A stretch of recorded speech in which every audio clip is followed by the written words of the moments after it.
Hi there! Welcome to A Case of the Jills. I'm really excited to have you here with me today because this is one of those videos I didn't have to do a lot of research for. Last week we talked a lot about stress on this channel, and we talked a lot about how stress can add up to affect your health in a lot of really negative ways. Aside from all the stress that we put on our bodies through the amount of training that we do and perhaps energy deficiency, we also have to consider the psychological factors associated with amenorrhea. I got some great comments on the last video, and a lot of you had said to me, wow, all of those things that you were talking about, I never really considered them as stressful. A lot of people said that they never really thought of all the sort of like extenuating circumstances of their lives as contributing to the problem. Kind of like an aha moment for everyone. So I just wanted to talk about some of the psychological factors that are associated with amenorrhea or could be associated with amenorrhea. Let's remember that everyone is different and everyone's going to experience this in different ways. But a lot of these are things that I experienced also, and so I just wanted to share with you because, again, like I always say, I want you to know you're not alone.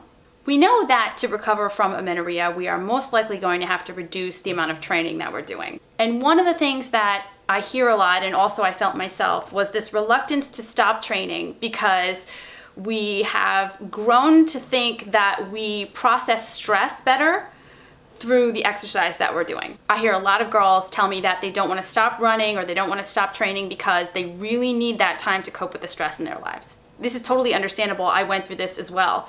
You know, I pretty much trained for triathlon through my divorce, so yeah, there's that. But we also know that the actual act of doing exercise does create a release of stress hormone. So when you think about it, we're actually trying to combat our stress with stress.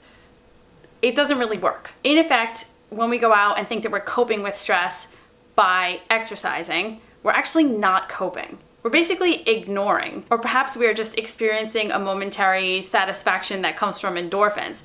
But we're really not coping at all. We're not addressing the issue. Although it might feel that way, we haven't really gotten anywhere with regard to the stress level in our lives. The next thing I wanted to address as a psychological factor associated with amenorrhea is a feeling, it's actually a word that I hear a lot from women, especially women trying to have children or trying to get their period back so that they can have children. I hear the word broken. I hear this word so often, and actually all it does is just it makes me feel so bad. Women are putting a lot of pressure on themselves with the whole fertility issue. They want to have children. A lot of you are married and feeling the time crunch, and you're feeling like it's never going to happen for you. You're seeing tons of women around you that are getting pregnant, they're having babies, and that pressure is just mounting. You feel like, what is wrong with me? Why can't I get this to come together for myself? And of course, you know, I don't have children, but I can totally understand how you would feel completely on the outside of that whole world. And that really must feel horrible. I have a very good friend who's been struggling with trying to get her period back for quite a while now. And I know that she is really, really sad a lot of the time because of this concept of brokenness. I cannot wait for her to get her period back so that she can see that she's anything but broken, but I do understand where that feeling comes from. I would say kind of a branch off of this concept of brokenness is another psychological factor associated with amenorrhea, and it's one that I definitely experienced, and it's this weird feeling of resentment and alienation. So when I did not have my period, I definitely felt like an alien. I've talked about this before. I felt like I was on the outside of the entire feminine universe. I just felt so outside and apart from everything that was going on in the world of women. The concept of being fertile was not top of mind for me, so I just could not get my brain around that aspect of wanting to get my period back. I was like, why do I need to get my period back? I'm not part of that. I'm not going to be part of that. So that alienation piece was definitely in there for me. There's a whole concept of resentment with this as well that is such a huge part of this because you're training, you see other women training, and they maybe even train more than you, and they get their periods and they cycle just fine. And you're like, gosh, why is it that she can seem to have it all and I cannot? And I don't think it matters whether or not fertility is your end goal. That feeling of how come she can do it and I can't is overwhelming. We can't talk about this whole thing without talking about depression and the realities of that. It's not an easy thing to admit, you know. You don't want people looking at you sideways. We have such like stigmas with mental health in this country, in the world, basically. And it's a hard thing to admit that you feel depressed, that you don't feel good. I definitely had feelings of depression throughout my problems with amenorrhea, for sure. There have been different times over the last, few years where I have been really low. And I definitely, like I mentioned in the first point, use my sport to cope with that. And of course, like I said, it's not a good coping mechanism.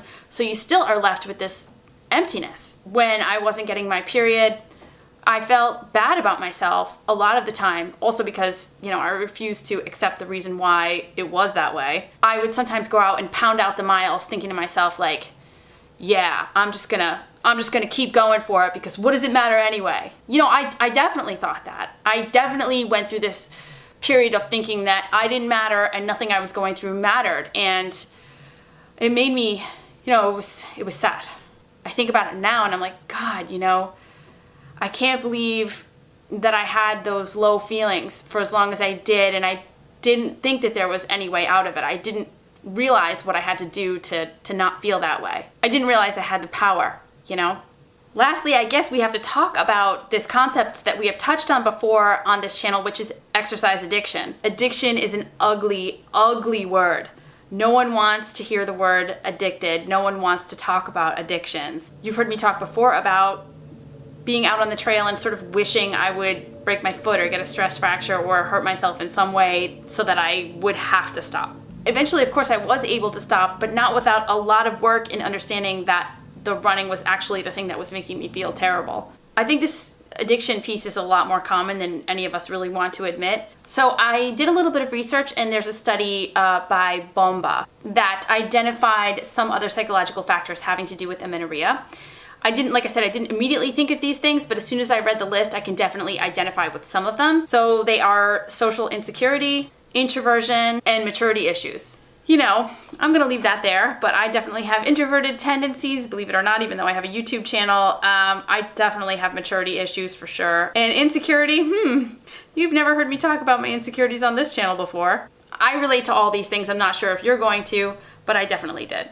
The crazy thing is that none of this is new. This topic has been studied since the 1930s, when Selye identified that these stressful psychological factors are likely to create a situation of amenorrhea. This study was done in 1939.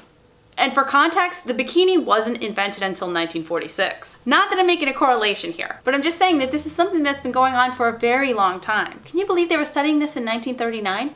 I mean, we think of ourselves now, we're athletes who, train too much and don't eat enough, and we have Instagram and we have Spanx and skinny tea. What the hell were they doing in the 1930s? They were as stressed out back then as we are now. It's just unbelievable to think about, like, what have we been doing to ourselves all this time? It really makes me wonder, it really does. The purpose of this video was to cast a really wide net here with regard to any of the psychological issues that may be plaguing you as you're going through the journey to recover from amenorrhea.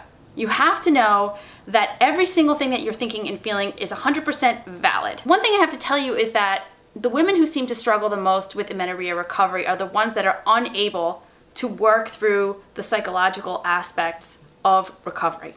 They're unwilling to see their lives differently. They're unwilling to let go of their fears. They are unwilling to let go of their self-perception. I know that this was true for me. If I could give you one gift today, it would be the ability to bust through your fear. I wish that every single woman could leave all of this crap behind and embrace the new and the unknown. I know it's scary. I really know. I have been there. But I'm just gonna say this. You're not broken. You're not an alien. There is nothing wrong with you. Recovery is not only possible, it's inevitable. I really hope that you believe that. Well, all right, this has been super mushy. Hey, thank you for watching this video. This was very loosey-goosey. I didn't do much research and didn't write much in the way of notes, and I hope you enjoyed it. Thank you for following me on Instagram. I am working all of this week on the new website. You can look forward to my new ebook of frequently asked questions coming soon. It will be available on the website. Please give me a thumbs up and subscribe to A Case of the Jills if you haven't done so already. Share this video with anyone you think might enjoy it. I hope that you have an awesome rest of your week, and I will see you soon.